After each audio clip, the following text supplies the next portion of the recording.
Hi! Welcome to Discussions with Daya. Ngayon, nagbabalik tayo. Kasama natin ulit sila AG at Dana. Grabe, ang tagal na nung huli nating podcast, no? Grabe. Episode 2 na agad tayo. So, para sa ating episode 2, ang magiging topic natin is doom scrolling and new media addiction. So, today I have a set of questions para sa inyong dalawa ulit. Ready na ba kayo, guys? Ready. Gana ka ready? Daya. Papagano na lang. Ibig sabihin, ready na. So, ayun. Based sa first episode natin, my first question is, sa tingin nyo, anong pros and cons ng social media? Siguro yung, basics na lang, syempre na ano natin. Mostly, syempre, ang pros natin is, syempre, it made actually communication easier. Mhm. And in terms of advertising, madali lang din to get through the information. And cons naman, I think we all know naman din ang cons nun is if used in a bad way or not used in a good way, syempre iba din yung effect nun. Lalo na madali lang mag-post, one click lang. So, yun. For me, yung pros, yun nga, same. Kumbaga parang, as a graphic designer, kailangan yung visibility, yung nakaka-help siya sa visibility natin. So, yun. Tapos yun din, communication, kasi syempre, hindi naman lagi kasama mo yung family mo, friends mo. So, ayun. Tapos yung yun din, formation, parang with one click, ang dami mo na pwedeng matutunan sa internet, sa social media. Tapos yung cons, yun, ganun din. Parang, yun nga, ang dali kasing, sobrang accessible niya, parang dami mo pwedeng gawin. Pwede kang mambuli.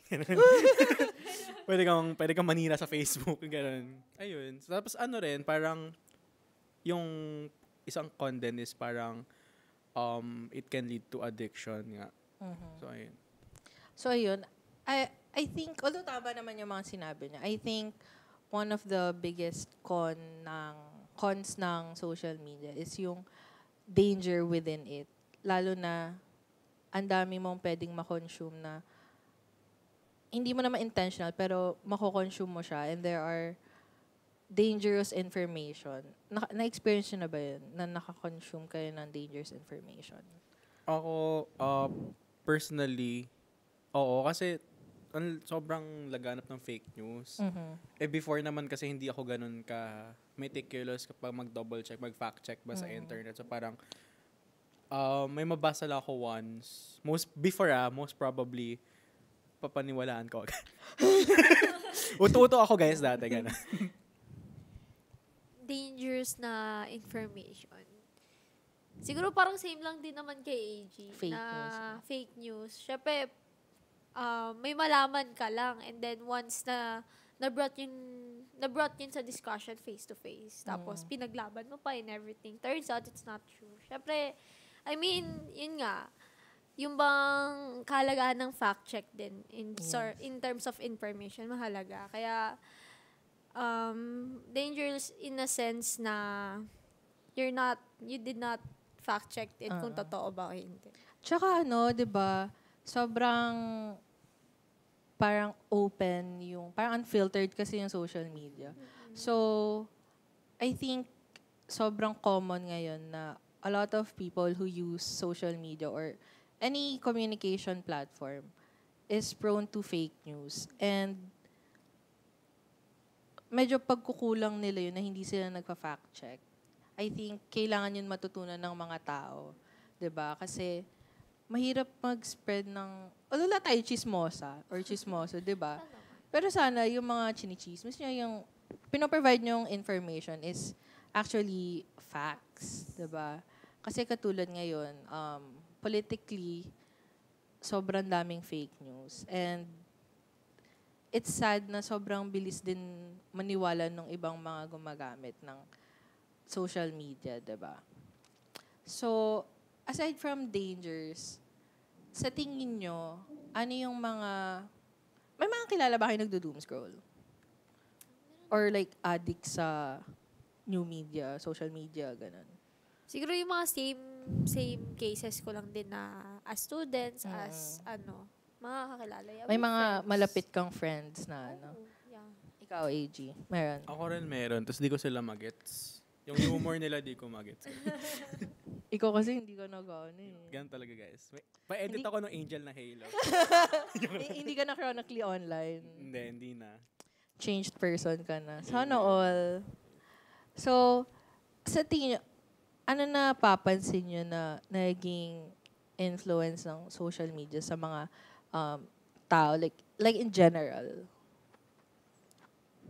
Siguro kasi ngayon, yung generation natin, parang masyado tayo nakafocus sa sarili natin. So parang, sa social media kasi, doon tayo kumukuha ng validation. Kasi kumbaga, quantifiable yung likes. Kumbaga, may numbers kasi. So, napoprogram yung brain natin na, kumbaga, to be the best versions of ourselves. Kuno. Yes.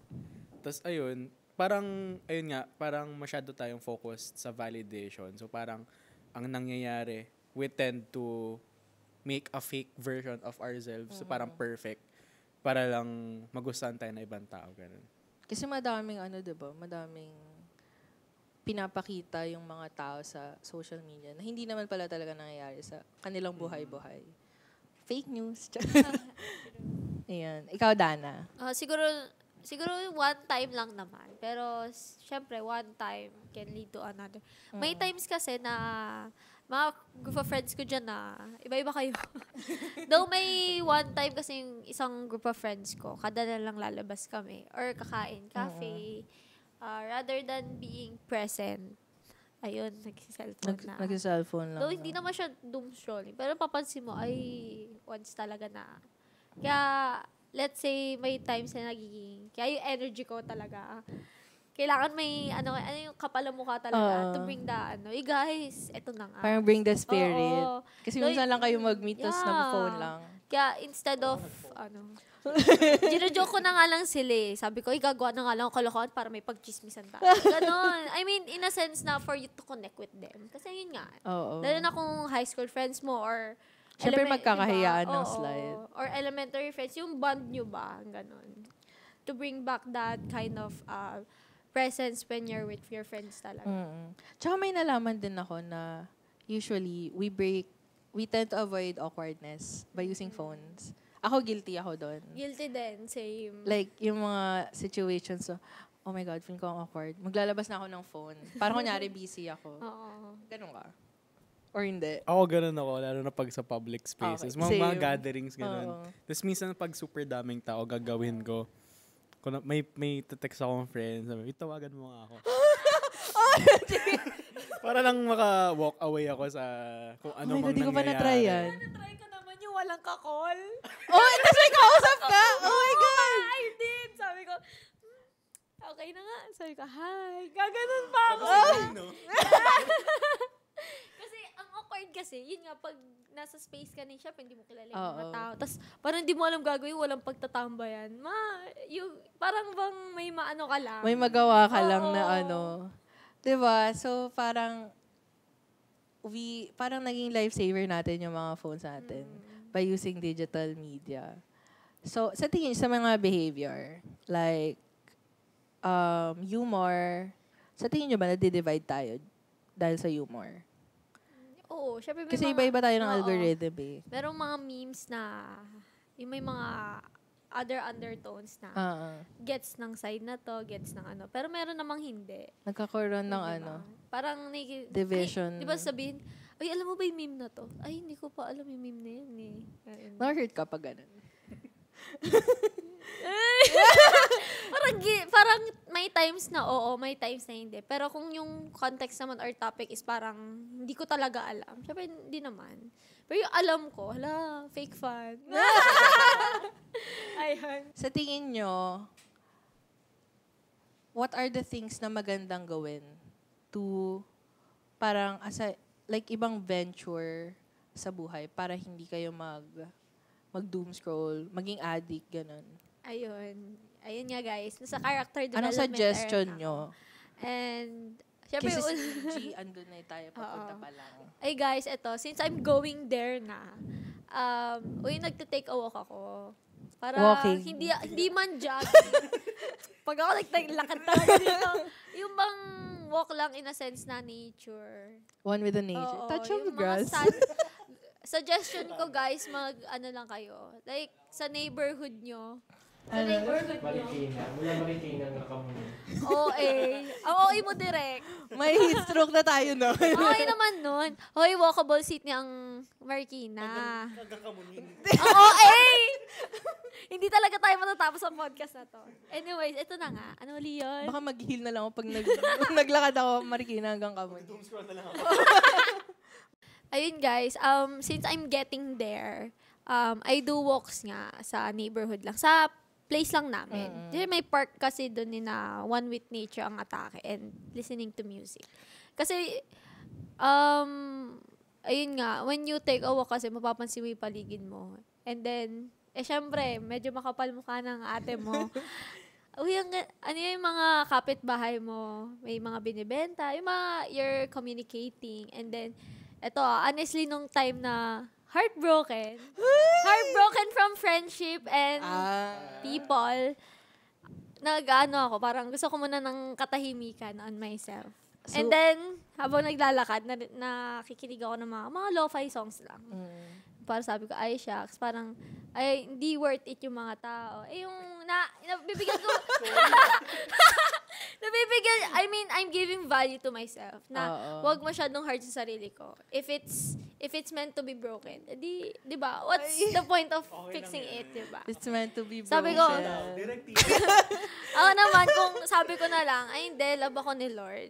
And He'll give people naman na. Kahit anong mangyari, mahal ka ni Lord. Alam mo yun, throughout ng walking, tapos sunset, tapos ang ganda ng hangin. Ang peaceful lang. Kumbaga, give yourself time to get to know yourself, na Kilalalin niyo ulit yung sarili niyo. yeah. Not in social media, pero sa totoong buhay. Yeah. Kaya suggestion sa inyo, take a walk mga sunset, mga maganda na yung hangin. Wag ngayon, katirikan ng araw.